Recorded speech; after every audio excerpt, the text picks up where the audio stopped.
Terima kasih Kak Lili yang sudah mengingatkan. Oke teman-teman, kalau misalnya nanti ada pertanyaan bisa tanya Kak Lili juga loh. Kak Lili juga sangat mahir di bidang hukum dan berbagai termasuk di labor law. Oke, hak pekerja yang PHK. Saya akan mulai ya. Oke, agendanya apa? Kita akan bahas apa itu pekerja dan jenis-jenis pekerja di perusahaan itu apa saja. Nah, kita juga setelah itu akan bahas PHK dan macam-macam bentuk PHK. Lalu kita juga bahas tentang apa saja hak dan kewajiban dari pekerja dan bahkan pengusaha, dan khususnya pekerja yang mengalami PHK itu apa aja sih.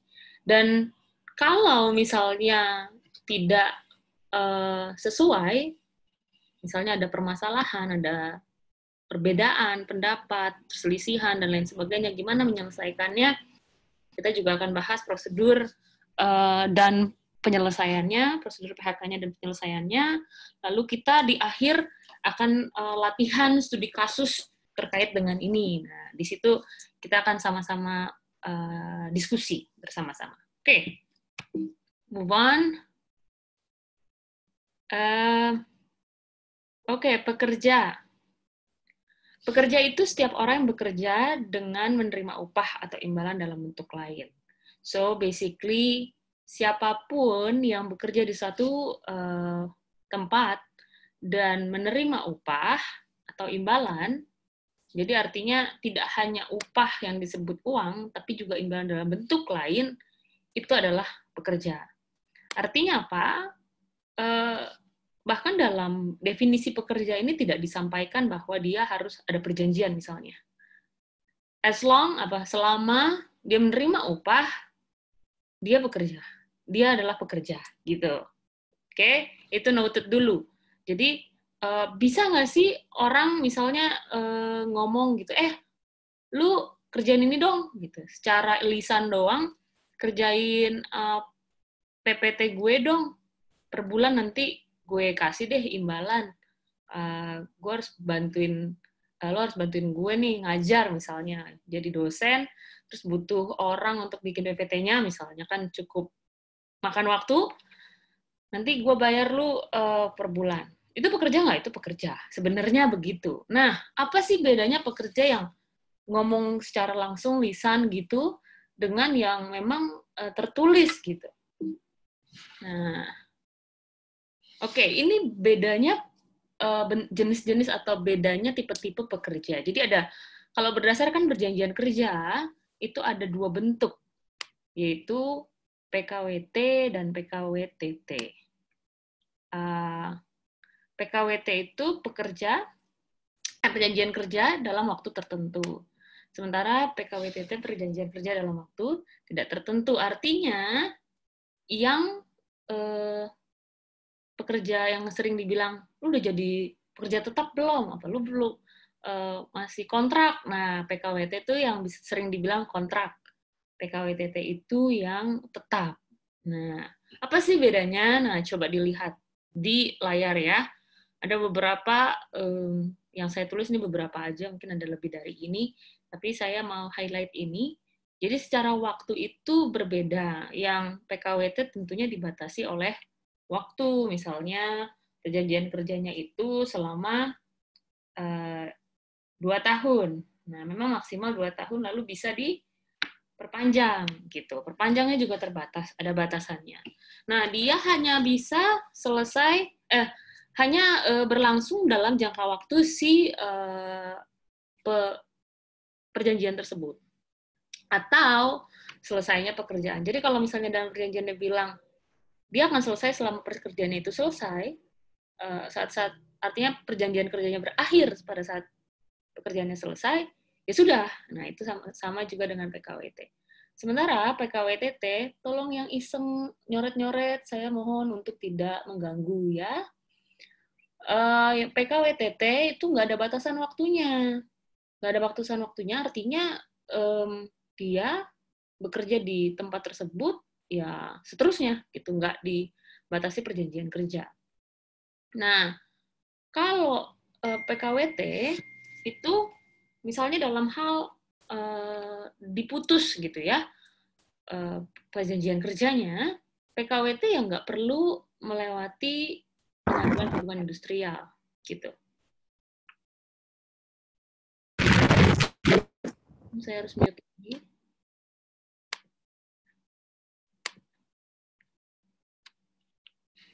Oke, dia tidak perlu lewat pengadilan, artinya tidak perlu ada penetapan.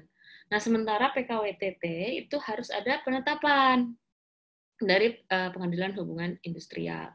Nah, kalau soal pesangon, pengusaha tuh nggak wajib membayar pesangon di pekerja kontrak gitu. Bisa nggak dibayarkan misalnya? Ya, mungkin bentuknya namanya uang pisah atau semacamnya. Artinya bukan pesangon yang dituangkan dalam undang-undang ketenagakerjaan begitu. Nah, sementara kalau PKWTT atau pegawai tetap itu harus dibayarkan haknya kalau dia di PHK. Nah, PKWT atau pegawai kontrak itu juga tidak ada masa percobaan. Jadi kalau misalnya dia dibilang PKWT, terus habis itu dibilang, nanti kamu percobaan dulu ya, itu nggak begitu. Jadi kalau itu bisa batal. Nah, sementara kalau pegawai tetap itu bisa masa percobaan. Oke. Nah, bentuk perjanjiannya yang PKWT ya, yang kontrak itu harus tertulis. Kalau tidak tertulis, dia bisa dianggap pegawai tetap. Jadi kalau misalnya ada dibilang, kamu kerja sama gua, yuk gitu. Dia bilang sampai kapan? Ya 2 bulan lah. Gitu. Tapi nggak tertulis. Dia bisa bilang bahwa berarti dia dan terus digaji, bisa jadi dia akhirnya pegawai tetap. Nah, pegawai tetap itu yang tadi bisa tertulis, bisa lisan. Jadi tidak harus sebenarnya dalam peraturan ini perjanjian kerja itu tertulis. Sebagaimana kita tahu, mungkin ada yang sudah belajar hukum, ada yang mungkin masih belum, tapi mungkin saya kasih tahu sedikit bahwa perjanjian memang yang otentik atau yang lebih kuat gitulah katanya kan hitam di atas putih gitu kan, tertulislah gitu. Namun sebenarnya selama ada kesepakatan itu sudah ada perjanjian, asalkan intinya objeknya halal dan lain sebagainya, ada syarat-syarat perjanjian. Nah, syarat-syarat perjanjian itu pasal 1320 KUH Perdata. Nah, selama itu terpenuhi, sebenarnya perjanjian itu sudah terjadi. Permasalahannya adalah nanti kan akan gimana caranya orang tahu atau membuktikan bahwa memang ada suatu perikatan di antara keduanya, pengusaha dan pekerjanya. Itulah sebabnya yang namanya misalnya transfer gaji gitu ya, atau slip gaji kalau memang ada, kalau enggak transferan, itu yang bisa dijadikan bukti sebenarnya bahwa ada transaksi. Dulu saya sempat juga ada pengalaman waktu saya kerja di kantor lembaga bantuan hukum, ada klien yang datang yang nanya soal gajinya yang tidak dibayarkan kalau nggak salah. Oh, no. Dia kerja di satu perusahaan, dia dituduh melakukan satu tindak pidana kalau nggak salah. Nah, tapi dia nggak dianggap sebagai pegawai tetap gitu, dibilang kontrak, padahal selama ini memang tidak ada perjanjian kerjanya, namun memang dia dibayarkan gitu. Nah, itu yang kita kasih advice bahwa memang basically dia adalah pegawai tetap di tempat tersebut gitu, dengan bukti-bukti transferan dan pembayaran gaji yang diberikan. Oke, sebentar ya, ini sudah 15 menit kalau nggak salah. Oke, 1 menit lagi. Oke, 1 menit lagi saya akan tutup ya ininya kelasnya. Maksudnya yang masuk gitu, karena agak mengganggu ini, muncul terus ini. Oke, next. Oke, what is apa sih layoff? What is layoff? Apa sih pemutusan hubungan kerja? Saya barusan dapat SMS bahkan dari kawan saya, bukan SMS ya sekarang ya, WA gitu dari rekan saya, dibilang kalau dia di cut off. Saya sedih gitu. Saya termasuk yang mendengar di sekeliling saya yang mengalami PHK gitu. Saya nggak tahu kawan-kawan di sini ada yang mengalami juga atau tidak. Nanti kita bisa diskusi. Anyway, what is it? Apa sih emang PHK? Pengakhiran hubungan kerja, basically. karena hubungan kerja berakhir pula hak dan kewajiban antara pekerja dan pengusaha. Siapa yang mengakhiri? Ya bisa dua-duanya, bisa salah satunya. Apakah selalu pengusaha? Tidak demikian juga. Bisa saja bukan pengusaha yang mau putus hubungan, bisa saja pekerjanya, bisa saja faktor lain yang membuat PHK terjadi, misalnya dia meninggal. Nah, so PHK itu macam-macam. Nah, kita akan lihat apa sih jenis-jenis PHK. Oke, saya tutup dulu. Sebentar ya. This is so disturbing.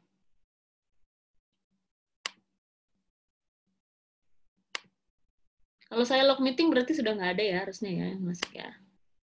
Oke. Jenis-jenis PHK. Oke. Nah, kalau kalian lihat di undang-undangnya, sebenarnya ada beberapa bentuk PHK. Ini saya ramu lah kira-kira dari berbagai pasal-pasal yang menuangkan kemungkinan-kemungkinan pemutusan hubungan kerja. Jadi ada yang dalam masa percobaan diputus, ya udah aja. Sini saya bagi dua karena yang satu tidak perlu penetapan dari PHI, sementara yang satu butuh penetapan. Nah, yang tidak perlu penetapan ini yang ini, pengunduran diri, misalnya pekerjanya sendiri yang mengundurkan diri berarti kan putus dong hubungan kerja, dan itu tidak perlu ada penetapan dari pengadilan. Berakhirnya PKWT untuk pertama kali, kontrak pertama kali maksudnya. Nah, usia pensiun, meninggal dunia, mangkir karena kayak nggak masuk, segala macam berturut-turut.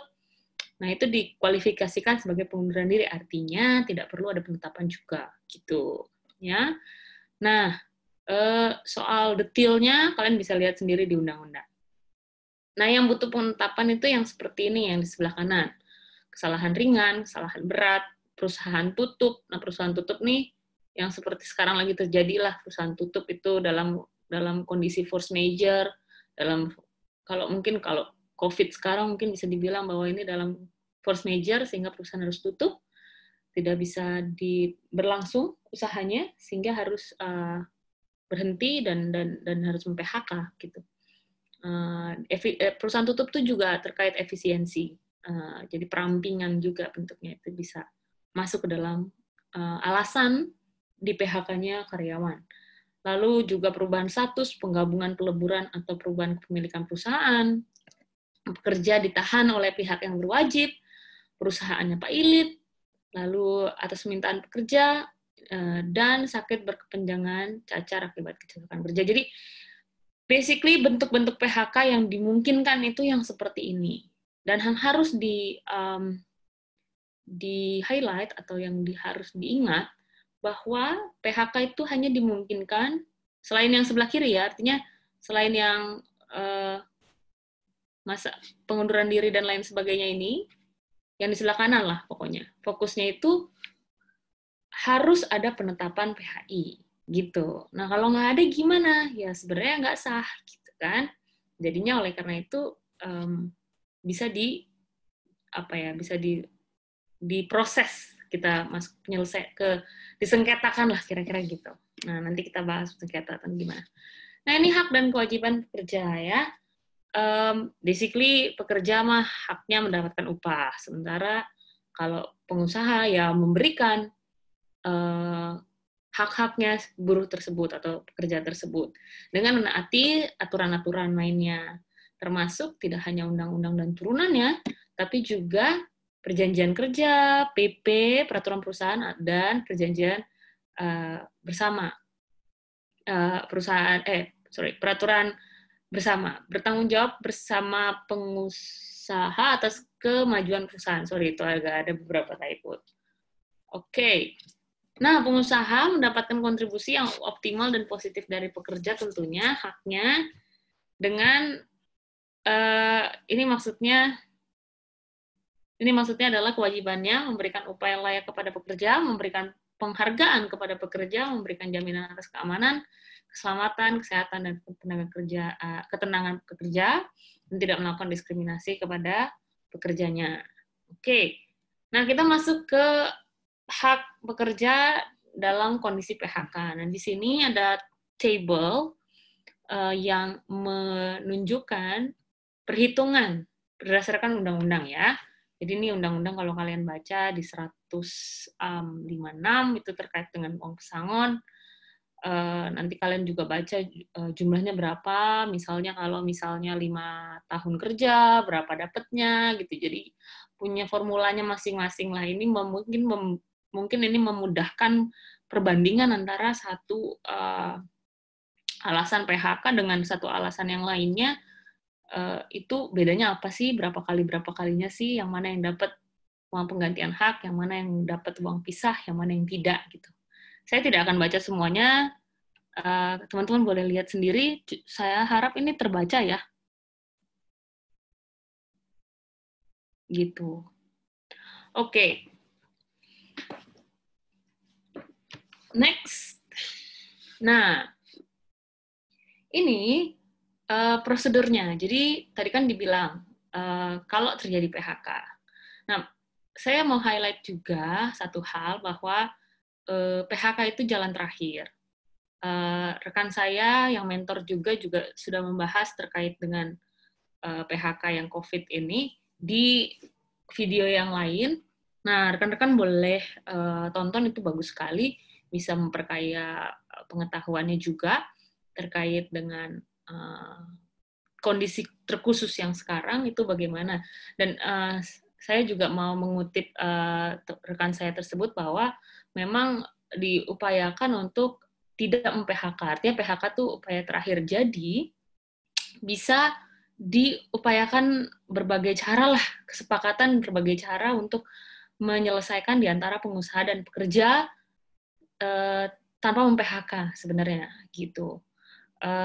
Di kesempatan lain saya juga sempat bilang bahwa upayakan asas keterbukaan, asas kejujuran, dan komunikasi yang baik, sehingga pekerja dan pengusaha tuh bisa mengkomunikasikan penyelesaian yang terbaik. Gini loh, dalam kondisi gini, apalagi kondisi sekarang misalnya COVID dan banyak yang tutup, dan banyak perusahaan yang tidak dapat income, let's say, dan tidak bisa membiayai atau membayar tenaga kerjanya. Nah, itu apa yang bisa dilakukan? Sebenarnya ya bicarakan. Bisa jadi ada solusi-solusi, kalaupun tidak membayarkan upah misalnya, atau mensubstitusi upahnya misalnya, atau membayarkan separuhnya dan lain sebagainya, asalkan tidak di PHK misalnya begitu. Tapi kalaupun mentok-mentoknya PHK, nah nggak bisa tuh, bisa nggak langsung ya udah aja kita putus hubungan gitu kan, kayak putus hubungan dengan nyamuk, nggak gitu ya. Jadi harus bertahap, jadi tetap harus diupayakan pembicaraan bipartit, atau artinya dua belah pihak. Nah, ini tuh diharuskan, artinya dari pengusaha dan pekerja, karena kalau ini mentok dan harus masuk ke mediasi, yang mana itu di pihak ketiganya adalah Disnaker tuh mengharuskan adanya syarat lah, bahwa kalian tuh udah ngobrol dulu berdua gitu. Ada semacam risalahnya gitu. Kalau memang sudah ada pembicaraan dua belah pihak atau bipartit. Nah, ini di undang-undangnya sih membatasi sampai 30 hari. Nanti kalau misalnya sudah berhasil, ya sudah selesai. Tapi kalau saya tidak berhasil, bagaimana? Yang satu kekeh sama pendiriannya. Tetap pengusaha juga, aduh, gue nggak bisa nih ngasih segitu misalnya. Ya udah aja lanjut ke mediasi, bilang ke Disnaker tolongin. Ini Disnakernya yang mana nih biasanya ngajuin. Nah, itu juga berbeda-beda ya, tergantung perusahaannya. Kalau perusahaan yang punya cabang lebih dari satu dan beberapa wilayah dalam satu provinsi, misalnya kalau dalam satu kota sih ya udah aja Disnaker. Tapi kalau dalam satu provinsi, tapi beberapa kota berarti yang daerah provinsi. Tapi kalau misalnya se-Indonesia, nah itu nanti di pusatnya gitu. Kalaupun ternyata udah selama 30 hari lah diupayakan untuk mediasi, misalnya tidak berhasil juga, ya mau nggak mau maju ke Pengadilan Hubungan Industrial. Di situ prosesnya selama 50 hari bisa disitulah ya semacam pengadilan ya, orang memberikan gugatannya, lalu memberikan pembuktian, dan akhirnya hakim yang memutus gitu, apakah karyawan tersebut di PHK atau tidak, dan berapa yang harus dikeluarkan. Oke, nah kalau misalnya pun ternyata tidak diterima, bagaimana? Ya boleh mengajukan banding, cuman masalahnya bandingnya bukan ke PT. Ini tidak bahasanya mungkin jadinya nggak banding, karena kalau banding kan kesannya PT gitu. Artinya kalau nggak terima ya apply ke Mahkamah Agung gitu. Kasasi bentuknya jadinya. Selama waktu 30 hari. Nah, oke. Sekarang saya akan bertanya nih sama kawan-kawan. Kita akan studi kasus, ya.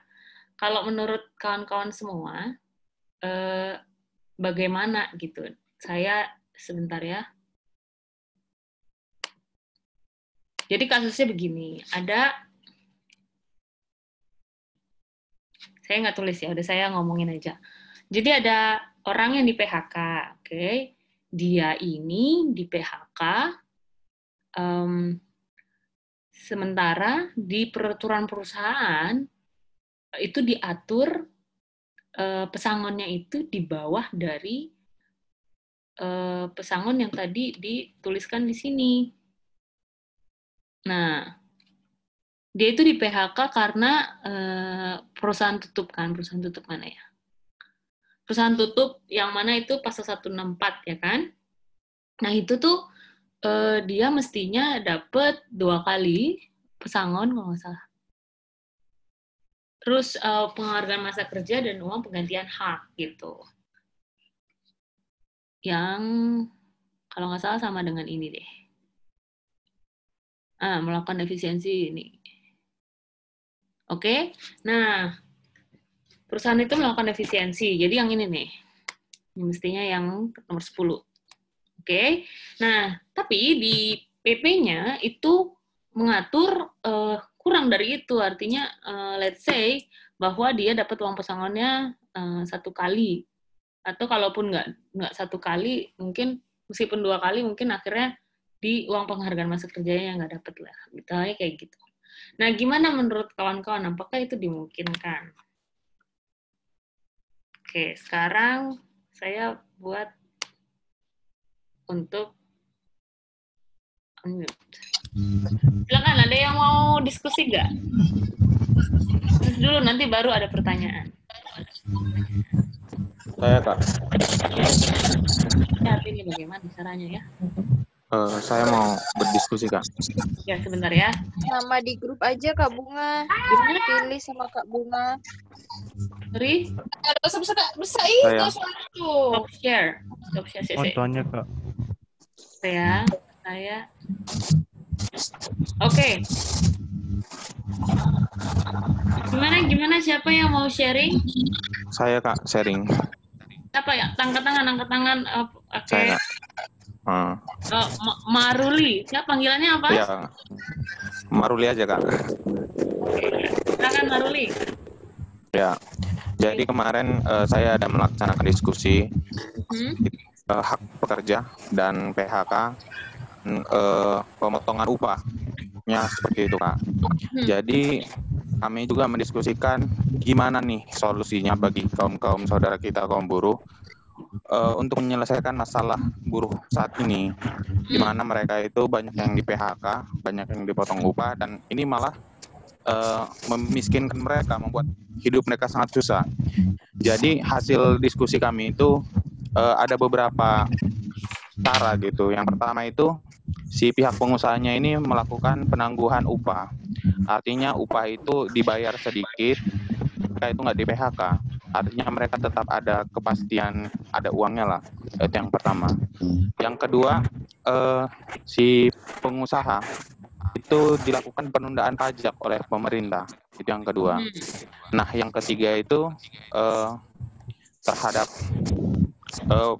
gubernur itu melakukan pembaruan upah minimum UKM, upah minimum kabupaten atau provinsi, agar upahnya itu bisa disesuaikan dengan keadaan sekarang. Nah, saya ingin bertanya juga, menurut kakak, langkah apa yang paling tepat menurut kakak untuk mengatasi saudara-saudara kita kaum buruh yang pada saat ini sedang kesusahan karena wabah COVID-19? Terima kasih, Kak. Mbak Ruli, terima kasih. Sebenarnya kita belum buka tanya jawab. Saya masih mau studi kasus dulu yang tadi saya tanya. Apakah memang ada yang mau jawab studi kasus saya? Nggak apa-apa, Maruli. Nanti kita bahas pertanyaan kamu ini. Maaf ya, Kak. Ya. Kalau semangat, Kak. Iya. Kamu dengerin kan saya ngomong tadi apa aja? Izin, Kak. Ya, Kak, dengar. Tapi terlalu semangat. Kamu mahasiswa kah atau kamu bergabung di serikat pekerja? Saya masih mahasiswa, Kak. Masih mahasiswa ya? Di Universitas Mataram. Iya, Kak. Semester 8, Kak. Mau sidang tapi terkendala gara-gara COVID, Kak. Walah. Nah, kamu asal mana ini? Sumatera Utara, Kak. Medan. Oh, kuliah di Medan? Iya, Kak. Oke, thank you, Maruli. Tapi kita mau coba studi kasus yang tadi. Ada yang punya pandangan nggak terkait yang tadi? Jadi, dia di PHK. Ini kasus tertentu ya, di PHK. Aturan di undang-undangnya jelas. Dinyatakan bahwa tidak boleh lebih kurang dari minimal lah. Yang tadi kita baca itu tuh minimal. Nah, sementara ada ini real, ini nyata nih kasusnya. Sementara di PP-nya lebih rendah. Nah, itu apa yang Izin, Kak. gimana? Izin, Kak. Siapa yang ngomong? Namanya Halo. siapa? Dari mana? Halo. Ada yang mau jawab? Halo ya. Catra, Pak. Acatra. Siapa? Sorry? Acatra.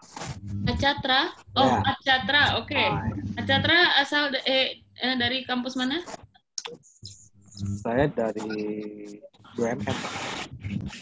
Oh, Saya bekerja. ya? Oke, ya. Kemudian saya pernah aktif di serikat pekerja. Ya. Oke. Mungkin kapan-kapan kita bisa diskusi banyak, Mbak. Boleh. Ya. Gimana, Acatra? Kalau mengenai kasus yang laporkan tadi, saya rasa Sebentar. Saya harus mute semuanya dulu, nanti kamu unmute ya. Acatra, bisa ya mute, tolong di-unmute biar yang lain nggak ada suara. Dia mau main wajar-wajar masih. Oke, Mbak. Oke, dah. Jadi peraturan perusahaan seyogyanya kan tidak boleh di bawah aturan yang lebih tinggi, Mbak. Betul. Jadi kalau undang-undang mengatur bahwa pekerja PHK punya hak pesangon 2 kali, PP juga tidak bisa harus di bawah 2 kali. Ya.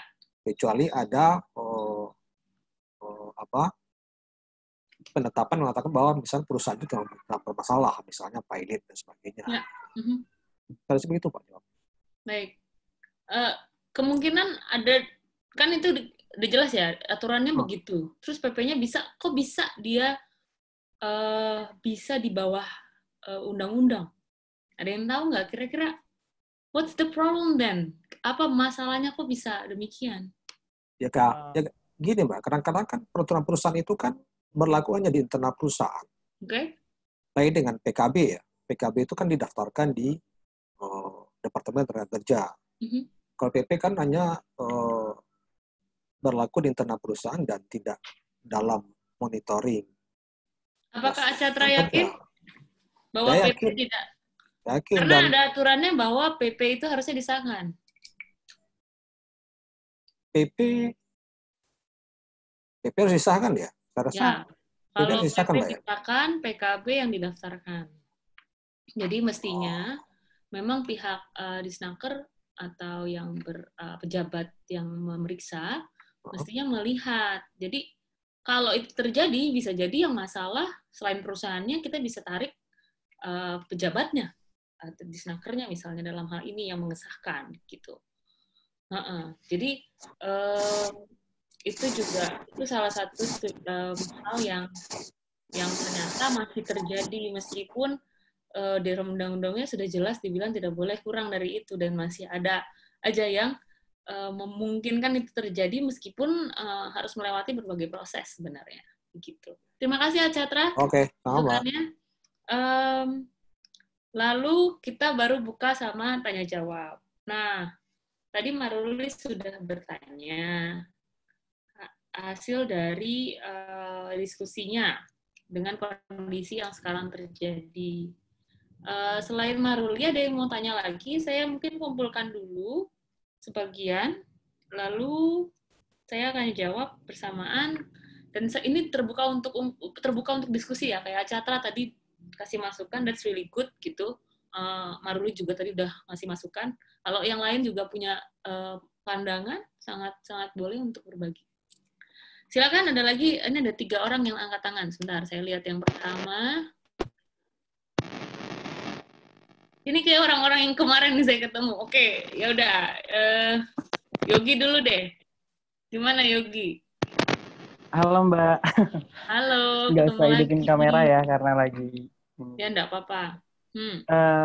Sebenarnya kan kalau yang aku tadi hubungan industrial itu diatur dalam pasal 1 nomor 2 tahun 2004 itu jelas gitu. Diatur bagaimana mekanisme penyelesaian perselisihan keburuhan dan PHK itu sendiri gitu Mbak.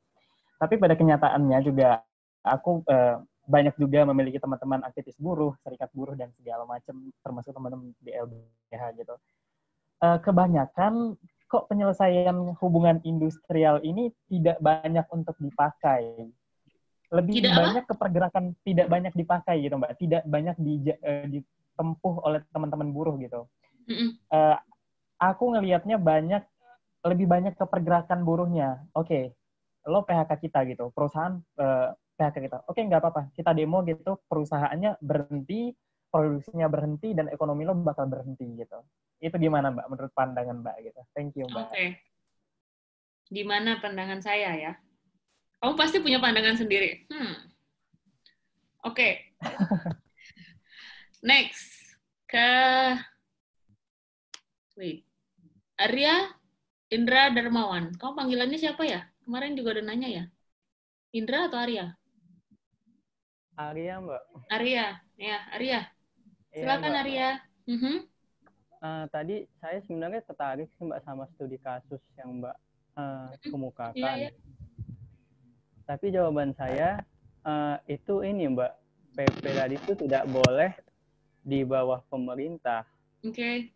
Karena itu sudah diatur di pasal 164 yang apabila perusahaan itu melakukan PHK karena perusahaannya tutup, 2 kali pesangon sama 1 kali penghormatan apa.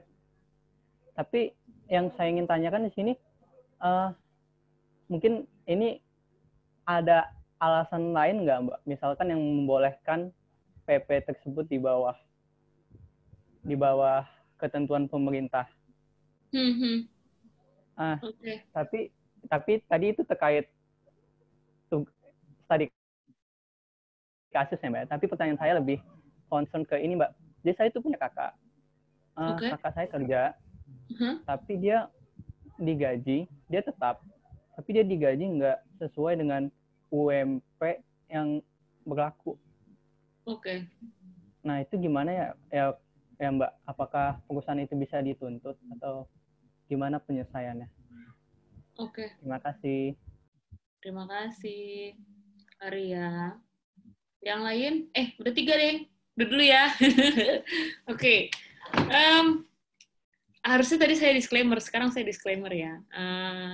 Bahwa pembahasan kita terbatas pada topik yang saya angkat, yaitu terkait hak-hak pekerja dalam kondisi PHK. Nah, gimana kalau misalnya ada pertanyaan-pertanyaan seperti yang Arya tanyakan? Ini kan tidak terkait dengan PHK. Nah, kita nanti floorin aja ke teman-teman. Kalau misalnya ada yang bisa menjawab, itu bagus, kita jadi diskusi. Tapi saya pribadi, kalau saya pribadi mungkin saya tidak akan membahas di luar topik kita, supaya kita konsisten. Tapi nanti kalau misalnya kita ada waktu, dan kawan-kawan ada yang mau diskusi tentang itu, ada yang mau menanggapi, enggak, gitu ya. Oke. Dari Maruli dulu deh. Maruli bilang bahwa dari hasil diskusinya ada masukan sebaiknya sekarang ini dengan kondisi krisis wabah COVID dan wabah PHK terjadi di mana-mana, apa sih yang bisa dilakukan? Katanya bisa dilakukan penangguhan upah, pengusaha penundaan pajak, dan gubernur pembaruan upah minimum agar disesuaikan dengan sekarang. Nah, mungkin rekan-rekan perlu juga pahami bahwa pada tanggal awal Maret, kalau nggak salah, Maret lah pokoknya, Menaker sudah mengeluarkan surat keputusan yang menyatakan bahwa perusahaan diminta ada 4 kategori bagi para pekerja yang sebenarnya 3 kategori ini yang sakit, yang antara sakit atau suspek. Jadi ODP, suspek, dan positif COVID, mereka mendapatkan hak terkait upahnya. Ada beda-beda lah, tapi ada yang upahnya sekian, ada yang dibayar penuh, ada yang lain sebagainya. Saya mau fokus ke yang kategori keempat. Nah, kategori keempat itu dalam rangka perusahaan tutup gitu, tidak berlangsung kerjaannya. Nah, itu usahanya yang tidak berlangsung seperti itu diupayakan untuk membicarakan atau menjalin komunikasi dengan pekerjanya. Nah, artinya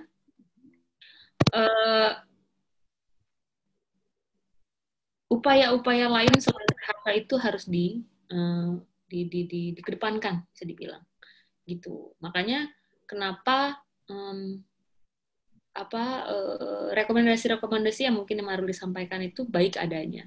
Permasalahannya adalah tidak ada kekuatan hukumnya. Anggapannya gini, itu kan SK, tapi terus nggak diturunin, nggak diturunin, bahkan nggak ditetapkan di peraturan yang lebih punya kekuatan. Let's say misalnya bentuknya peraturan, ini kan SK baru cuma surat keputusan, bukan suatu peraturan. Kalau misalnya di dalam peraturan jelas bahwa pengusaha harus melakukan A, B, C, ini kan cuma bilang, ya bicarakan aja. Gitu. Jadi masih sangat luas. Gitu. Jadi sebenarnya harapannya adalah, kalau saya pribadi, pandangannya selain yang Maruli sampaikan, pemerintah harus tegas gitu dalam menyampaikan. Kalau misalnya memang pengusaha harus dikasih penundaan pajak, ya itu dituangkan gitu dalam peraturan. Atau kalau misalnya bisa diupayakan penangguhan upah, itu dituangkan. Nah, itu yang belum ada. Dan rekan saya ya, tapi kita saling mendukung, para lawyers, mereka tergabung dalam tim advokasi juga yang sekarang sedang memperjuangkan. Mereka juga kemarin rilis pernyataan bahwa pemerintah harus menuangkan itu dalam peraturan yang lebih tegas gitu, tidak hanya menganjurkan untuk berbicara atau berkomunikasi, tapi harus lebih tegas untuk melindungi dua belah pihak tentunya, bukan cuma pekerja, tapi juga perusahaan itu sendiri gitu. Jadi menurut saya, oke. Aduh, maaf ya yang mau keluar masuk. Saya soalnya agak terganggu kalau keluar masuk gitu. Jadi kalau keluar ya sudah, nggak bisa masuk lagi gitu ya. Oke. Itu Maruli. Kira-kira cukup penjelasan saya? Terima kasih Kak. Cukup. Okay. Mantap Pak. Mantap. Oke. Next, Yogi. Yogi, saya boleh tanya sama kamu? Kalau menurut kamu kira-kira kenapa mereka lebih menempuh, teman-teman pekerja, teman-teman buruh lebih menempuh jalur di luar PHI atau bahkan lebih ke gerakan buruhnya? Pertama, karena mekanisme PHI kalau di pandangan buruh itu agak sedikit lama dan prosedurnya agak berbelit-belit ya Mbak. Kedua, terkadang memang teman-teman buruh kadang tidak memiliki mungkin bukti yang cukup kuat gitu untuk mereka bersengketa di PHI. Gitu sih Mbak. Nice. Kan kamu udah tahu. Ya kan tanya lagi mau ngetes saya ya. Hah? Kamu lagi mau ngetes saya? Pandangan Mbak. Oh, kalau pandangan saya, ya. Legal access itu selalu memunculkan ide-ide yang baru gitu. Oh, ya. Amin. Oke. Saya sepakat ya sama Yogi ya. Kebetulan saya karena pernah di LBH juga, di LBH Jakarta, jadi sedikit-sedikit main sama kawan-kawan serikat juga gitu, ngobrol-ngobrol juga, diskusi dengan mereka dulu, dan sedikit-sedikit lah belajar tentang gerakan. Jadi basically gimana pun kita tidak bisa menafikan bahwa ada ketimpangan struktural di antara, ini panjang nih kalau ngomongin ketimpangan struktural, tapi intinya buruh dan pekerja itu akan selalu punya struktur yang tidak setara gitu kawan-kawan. Kenapa? Karena bayangkan kalau kita sebagai pekerja, apakah kita punya banyak bargain position? Mungkin kalau saya masih bisa tawar-menawar gitu, artinya saya bisa memilih pekerjaan saya misalnya. Sekarang saya bisa milih saya ngajar, saya bisa milih lawyering gitu. Tapi ada orang-orang yang tidak punya pilihan dan pilihannya antara terima atau tidak. Gitu. Ketika dihadapkan pada perjanjian kerja, kalau ternyata itu sebenarnya tidak menguntungkan dia, tapi setidaknya dia dibayar, kalaupun di bawah UMR, setidaknya dia dibayar. Gitu. Jadi dan itu terjadi di banyak tempat, mereka tidak punya pilihan. Dan sehingga itu yang saya bilang soal ketimpangan struktur. Nah, when it comes to the court, ketika kita muncul di pengadilan, bayangkan kawan-kawan, di pengadilan itu yang dilihat oleh hakim adalah bukti-bukti yang otentik, which means harus semua di atas kertas lah, gitu. Apalagi kalau PHI kan masuk pidana atau perdata. Publik apa privat? Privat, ya kan? Nah, kalau privat, tentunya kalau misalnya masuknya arahnya perdata, bukti-bukti yang di-rely atau yang rely itu dipakai gitu, tentunya mengutamakan surat dibanding saksi. Saksi bisa jadi salah satu, tapi yang paling utama surat. Nah, permasalahannya sekarang yang punya akses pada dokumen-dokumen surat-suratnya siapa? Apakah pekerja? Pekerja kemungkinan kecil untuk punya akses terhadap itu. Sehingga makanya kenapa bekerja kesulitan lah untuk ngambil. Yang saya sampaikan memang cukup normatif, gitu, karena ini kan meluas ya kalangannya.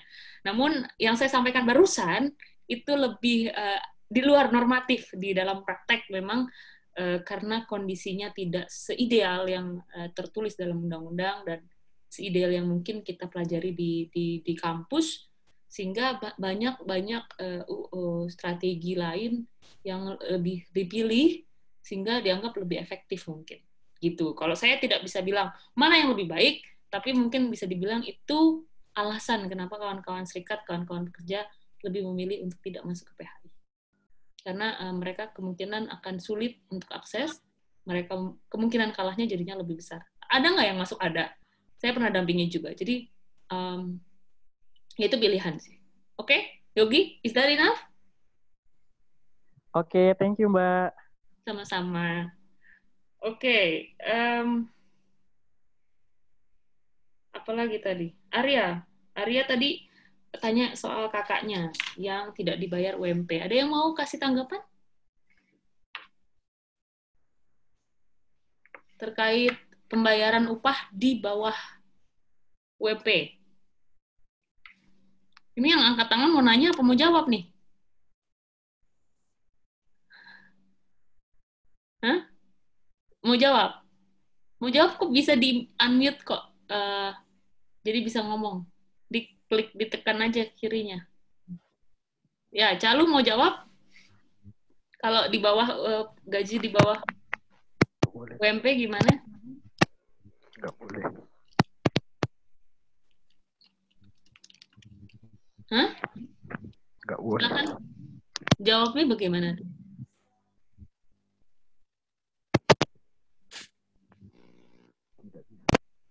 Kalau nggak boleh tuh apa gimana? Dampaknya apa gitu? Ada yang mau share? Kalau Acatra pasti mau share ini. Mungkin teman-teman yang lain dulu, baru habis itu Mas Acatra. Ada? Kalau nggak ada udah Mas. Silakan Mas. Ya, kalau pengusaha memberikan upah di bawah UMP bisa dipidana konsekuensinya. Ya. Gitu, Pak. Itu ya, itu secara singkat lah pokoknya. Teman-teman kalau mau lihat soal pengupahan bisa lihat PP 78 2015, itu terkait pengupahan lebih lengkapnya. Dan intinya yang Acatra bilang betul, ya. Jadi sebenarnya ada sanksi pidana terhadap pengusaha yang membayarkan di bawah upah minimum gitu. Kalau jangan tanya saya soal praktek, mungkin Achatra akan lebih mumpuni gitu untuk sharing soal itu.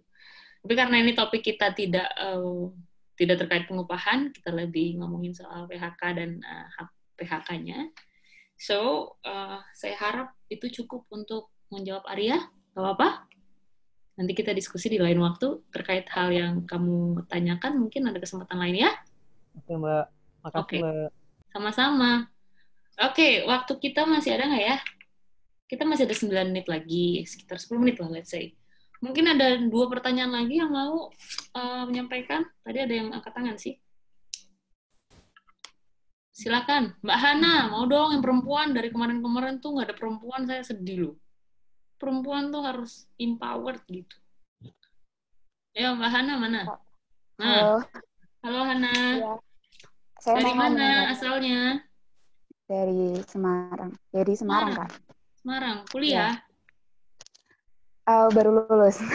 Oh, nice. Selamat ya. Yeah. Udah sidang? Udah sidang, udah lulus, sudah wisuda. Sidangnya ini ya, online? Oh, enggak. Udah Januari. Udah Januari. Untung lah ya. Soalnya ada rekan-rekan yang mahasiswa juga sidangnya online gitu. Pakai kemeja, bawahnya cangcut gitu. Iya. Oke, gimana, Ana? Ada 2 hal nih yang ingin saya tanyakan. Untuk yang pertama, saya ingin menanggapi dari studi kasus yang tadi Kakak berikan mengenai apabila antara undang-undang dan peraturan pemerintah itu bertentangan nih terkait masalah pesangon. Nah, bukannya seharusnya kalau hal tersebut terjadi, kita harus kembalikan pada tingkatan hukum yang berlaku secara nasional di Indonesia. Misalnya Undang-Undang 45, kemudian Undang-Undang pengganti Undang-Undang. Yang kedua, penetapan MPR, kemudian peraturan pemerintah. Nah, apakah pada prakteknya memang tingkatan hukum nasional itu tetap berlaku? Kalau menurut saya, secara normatifnya memang seharusnya berlaku. Itu yang pertama. Dan yang kedua, mengenai masalah PHK di tengah pandemic force majeure seperti ini, bukankah universal basic income itu seharusnya juga harus dipertimbangkan oleh pemerintah meskipun nantinya akan jadi beban ekonomi. Tapi kalau misalnya tidak diberikan universal basic income, saya rasa juga nanti di tengah-tengah masyarakat pun juga akan menjadi masalah karena daya beli akan turun, ekonomi ambruk dan lain sebagainya. Itu aja sih. Makasih. Oke, boleh saya tanya yang kamu maksud universal basic income apa nih supaya kita sama pemahaman semua?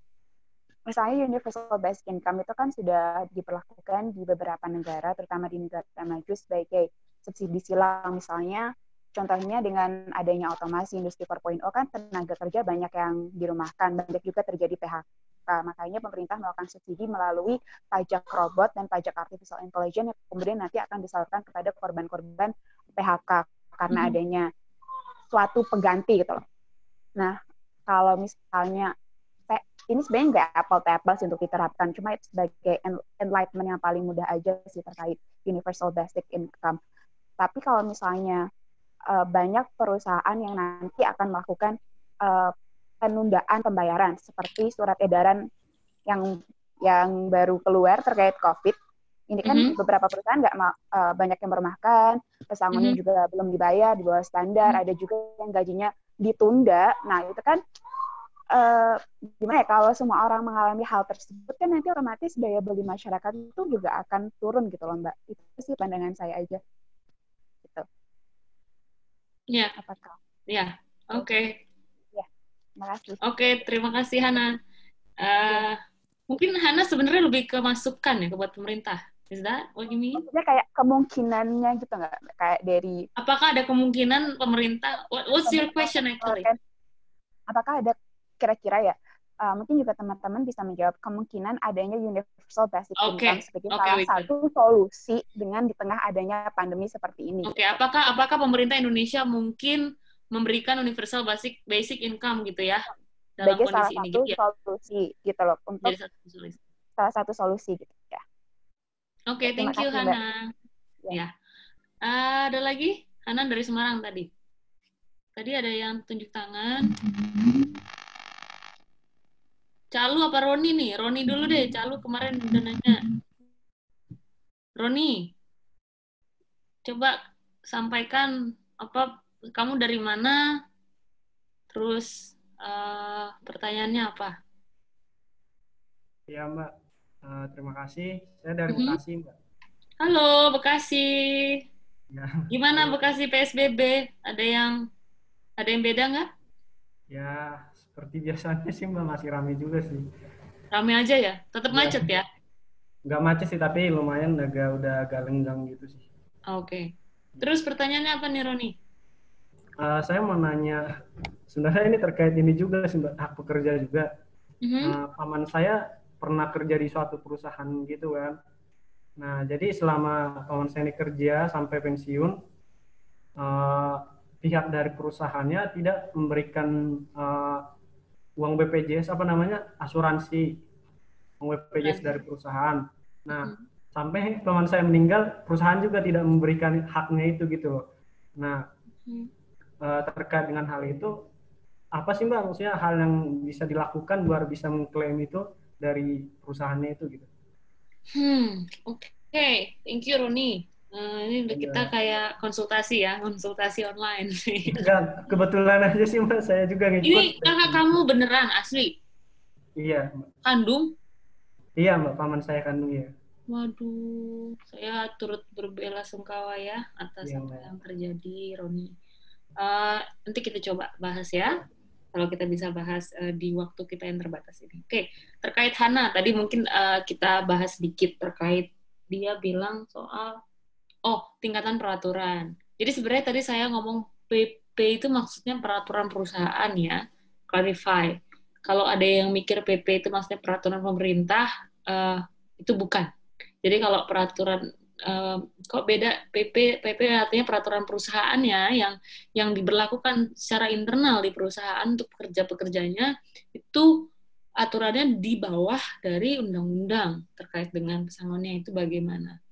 Nah, jadi orang kan mikir ya undang-undang lah yang berlaku, undang-undang lebih tinggi gitu. Tapi ingat lagi bahwa ada lagi ngomongin soal perjanjian. Perjanjian itu undang-undang juga bagi para pihaknya misalnya. Nah, kalau perusahaan memang yang bikin perusahaan, dia dalam pembuatannya bisa melibatkan atau ngasih tahu sama pekerja, tapi tidak harus disepakati bersama, cuman harus disahkan oleh Disnaker, which means aturan-aturan harus sesuai dengan undang-undang. Nah, kalau nggak sesuai, artinya ada yang masalah nih dalam proses pengesahannya. Itu sih sebenarnya yang bisa kita telusuri atau kita bisa kita permasalahkan kayak gitu. Nah, jadi soal tadi saya pikir kurang relevan kita pertanyakan dalam konteks bicaraan kita sekarang. Nah, soal universal basic income itu sebenarnya universal basic income yang dibilang sama Hana ini, intinya ide ini tuh mengharuskan pemerintah untuk memberikan minimum income bagi para pekerja lah, kira-kira gitu. Apalagi dengan kondisi yang sekarang, harusnya kalau dibilang universal basic income, pemerintah menjamin kira-kira gitu. Nah, apakah mungkin gitu kondisinya sekarang? Saya pribadi, saya bukan siapa-siapa ya untuk menyampaikan mungkin atau tidaknya. Saya bukan ahli ekonomi juga, jadi mungkin kurang kompeten. Namun, saya sih melihat setidak-tidaknya pemerintah bisa melakukan yang tadi saya bilang, bahwa ada peraturan. Jadi, oke lah, bukan mereka yang ngasih income-nya, let's say. Oke lah, bukan mereka yang ngeluarin dananya. Tapi mereka bisa mengatur untuk perlindungan dari baik pekerja yang terdampak maupun perusahaan yang terdampak gitu dalam bentuk peraturan. Itu sih menurut saya yang paling lebih lah, saya bilang lebih mungkin atau lebih visible lah dalam melihat ke depan. Untungnya sih saya kemarin sempat lihat ada laporan ya bahwa perekonomian kita tuh nggak kita cukup jatuh tapi tidak sejatuh negara-negara lain yang misalnya kayak di barat, mereka cukup drop, tapi di Indonesia tuh kita kayak perlahan-lahan. I don't know whether it's true or not. Maksudnya apakah kita sebenarnya ada data-data yang diumpetin misalnya let's say ya, sehingga membuat dampak kayak ekonominya jadi kayak ketahan dan nggak jatuh-jatuh banget, kan ada juga kemungkinan kayak gitu, saya nggak tahu.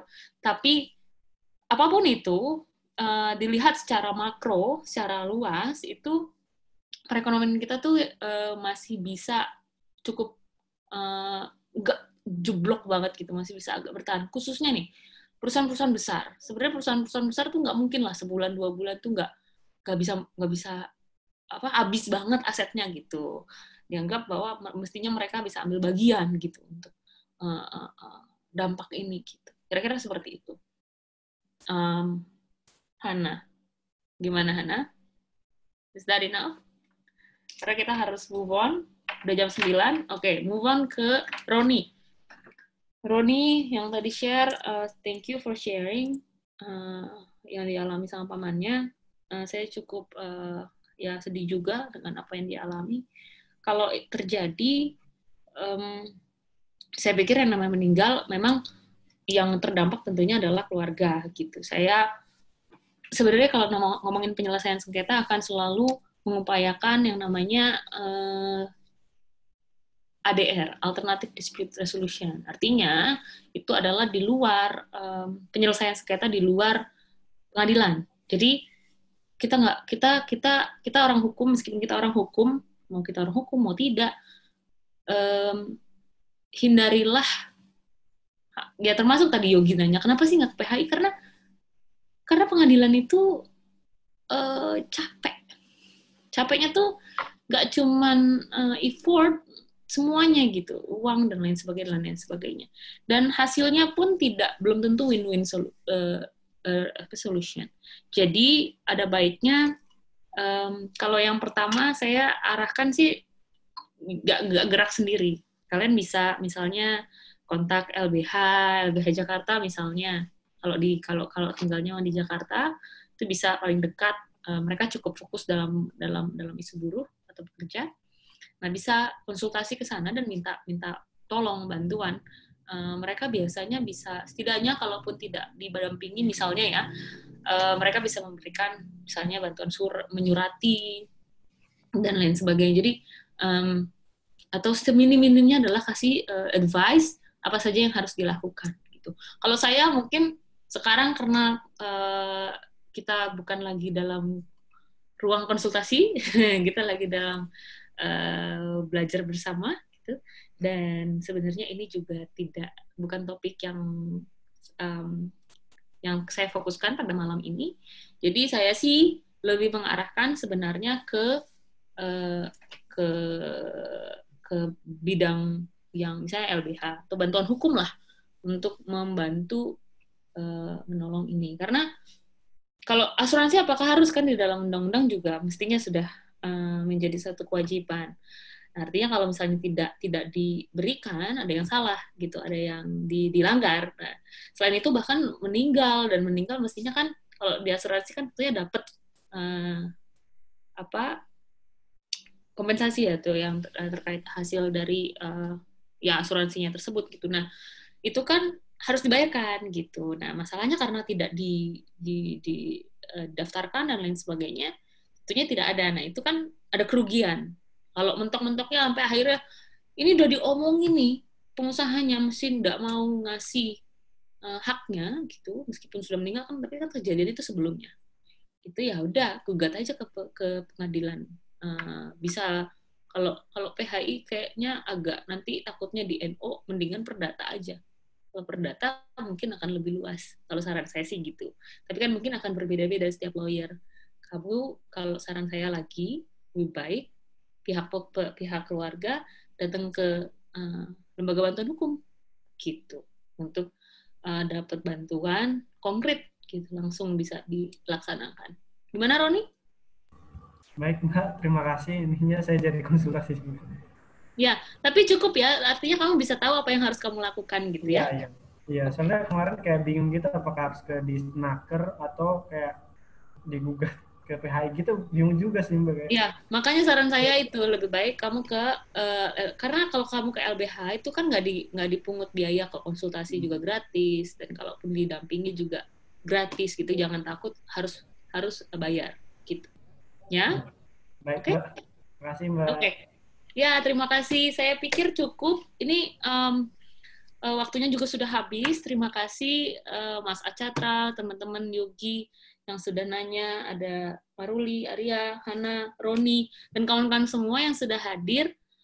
Sorry, nggak semuanya bisa kita diskusikan. Ada beberapa pertanyaan mungkin yang di chat juga, tapi karena waktu terbatas, mungkin kita bisa ketemu di lain kesempatan.